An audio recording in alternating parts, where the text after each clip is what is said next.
Let's talk to Rafe Heydel-Mankoo, historian, broadcaster, Senior Fellow at the New Culture Forum, of course. Rafe, a very good morning to you.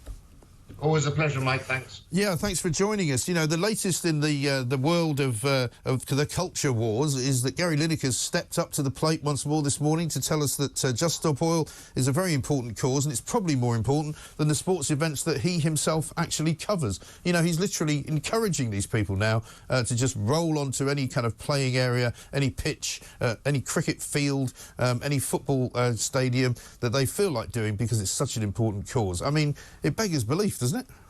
Well, you know, it's easy for him to say that about Wimbledon, but I'd really love to hear him try to say that during the cup final for the FA Cup or UEFA or the World Cup. I mean, can you imagine the backlash that he'll get from the salt of the earth population of this country, who can see quite clearly that this is really a reactionary doomsday cult who are determined to reduce us down to almost Stone Age existence. And the thing is, you know, even it shows you how disconnected St. Gary is from reality when you even have environmentalists and former eco-warriors now distancing themselves from Just Stop Oil's tactics. We just had, last week I think it was, Trevor Nielsen, the American millionaire, who's been funding them, and said he's taken a step back, saying we're actually defeating our purpose here, which is to galvanise people and unite them. And then you had Swampy. Do you remember Swampy in the 1990s? I do remember him, yeah. He's come over to the world of common sense, hasn't he? Yes, he said he wouldn't have run onto the Lord's pitches. But now, of course, Gary Lineker's even alienating himself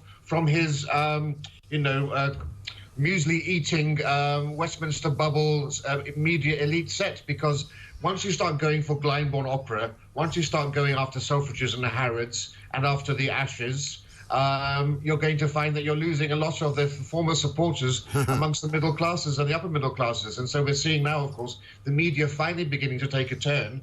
But, Justin Welby and St. Gary are behind the curve on this. Yeah, I think they really are. But, of course, they did go to Glastonbury and managed not to demonstrate there because they were actually on a stage. And it wouldn't have been great if somebody had gone and disrupted their performance. That would have been tremendous, but nobody did.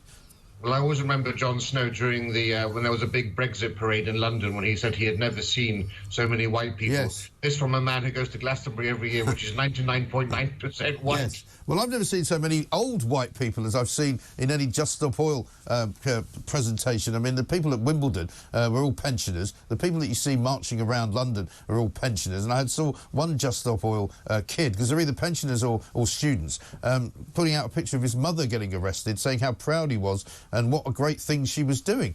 And you're kind of going, sorry, what are you talking about?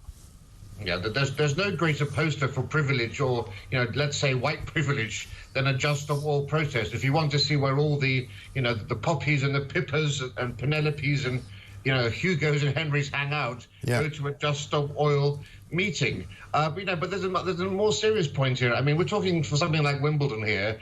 These athletes who've worked hard all their lives to get to this stage, some of them for the first time, and they don't know that it's a Just Stop Oil protester running out. It could be a crazy lunatic for all that they know. It could be a terrorist. It could be someone attempting to do harm to them, let alone the protest itself. I mean, it's a very distressing and upsetting thing when you're supposed to be focused entirely on the match and entirely on winning your game, and it puts you off your stride. And I think it's extremely, extremely inconsiderate of them, just in terms of that alone. Well, it's just very selfish activity, but that is the hallmark of these people's kind of mindset. It's all about them. It's all about their belief system. It's all about what they think is happening as opposed to what is actually happening. And they've all become convinced and crazed with the idea and the notion that somehow it's already too late, the world is going to end, and we're all going to die in a horrible fireball sometime around 2029 and a half. But it also shows you the degree of virtue signalling we get here from people like St. Gary and others, who basically think, oh, Just Stop Oil must be doing something good. So even though I don't agree necessarily, we've had some people say, I don't agree with their methods, but I agree in their overall aims. Well, actually, have they looked at the aims of Just Stop Oil? Because Just Stop Oil isn't, some cozy organisation. This is, Roger Hallam, who was behind Just Stop Oil and Extinction Rebellion. He's said that there are going to be 6 billion deaths from climate change. Yeah. None of this has ever been supported by fact. He is genuinely cuckoo, that guy. No evidence. But it's no surprise that you've got a generation of young people, school children, led by St. Greta Thunberg, who are distressed that their lives are going to end when they get these doomsday scenarios foisted out of fantasy land as their reality of the next 20 or 30 years. It's very distressing. You know, Roger Hallam and others would have us think that we're going to be living in some dystopian sort of Clockwork Orange world. He said where women are going to be gang raped in their kitchens if we don't get a control of climate change. I mean, it's bizarre, insane stuff. It really is, absolutely insane. Let's talk about an anniversary. We mentioned earlier that it was 1 year since Boris Johnson resigned, which is hard to believe, really. But a more important one, perhaps, 18 years ago, it was 7/7, the London terror attacks, which I don't know whether you were here for or whether you remember them. I was actually not here at the time. I was on holiday, funnily enough, abroad. But it's a hard day to remember for an awful lot of people. 4 suicide bombers with rucksacks full of explosives.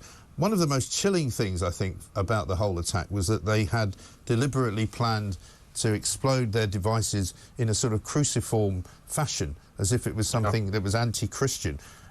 52 people were killed, hundreds were injured, people still suffering as a result of what happened to them that day. An awful day.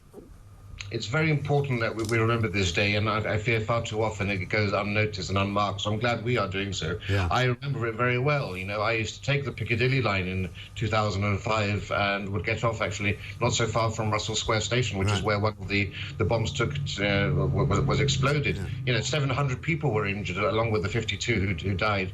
And, you know, let's remember, this was the biggest terrorist attack since the Lockerbie Pan Am blowing up in the 80s by Gaddafi. And, you know, as horrific it was, you know, we have to remember in the 18 years since then, the terror threat hasn't subsided. Thank God we haven't seen anything on that scale. We did have the London Bridge terrorist attack, of course, which was also very, very horrific. Yes. But things have changed now. What we're seeing now are more of these lone wolf attacks that are taking place.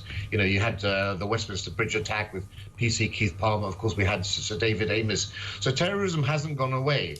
And when we have rates of illegal immigration at the levels that they are now, coming in, with people coming in unchecked, and when, of course, we have so many former ISIS fighters who've been to Syria, who've come back to this country now, we have hundreds of them here, we mustn't be complacent, and we must never, even though we've now got a terrorist level threat of substantial, which is below very critical, it's still extremely high. And in France, they're very worried about this, and the French version of MI5 has warned that ISIS is actually planning to revitalize these former Syrian ISIS fighters who are living in France and in Germany and Sweden, the 3 countries they think have the biggest Muslim populations and are most ripe for a terrorist uprising. Right. We thankfully have had much greater success at keeping a lid on all of this, but it continues on.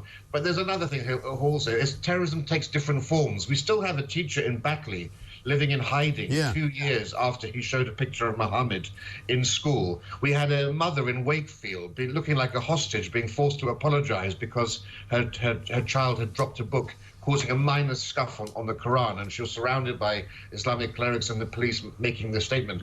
Both of those incidents happened, but those apologies and going into hiding, because the people were terrified. And that is actually the idea of terrorism, is to terrorize people into subjugation. So terrorism takes many forms. This is a non-violent form, of course. But when you see these increasing protests outside cinemas to pull films down, there's just a growing sense of unease around in society. There really is, and interesting that you say, although we obviously, thankfully, haven't had a terrorist attack for a long time, there is always a high threat level in this country, which makes you think, doesn't it? Because if the threat is at such a high level, what is it that they know that we can't be told? Because what it must mean is that there are people living in this country who might carry out a terrorist attack, or who might even be planning one as we speak. Well, it's quite remarkable. You know, the Pew Research Center, which is a very highly respected, non-partisan American polling company, has done a lot of research into Islamic extremism in Europe. And surprisingly enough, despite the fact that there have been many more incidents in Europe, for example, in France, did you know in the last 10 years, almost 300 people have died because of terrorism in France over the last 10 years.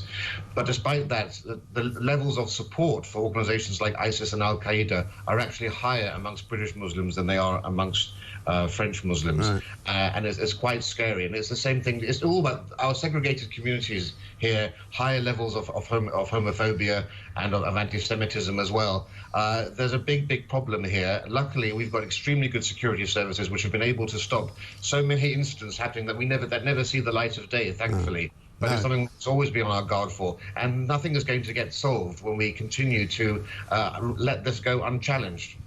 Yeah. Absolutely right. Rafe, thanks very much indeed for talking to us. Appreciate your time. Rafe Heydel-Mankoo, historian, broadcaster and Senior Fellow at the New Culture Forum.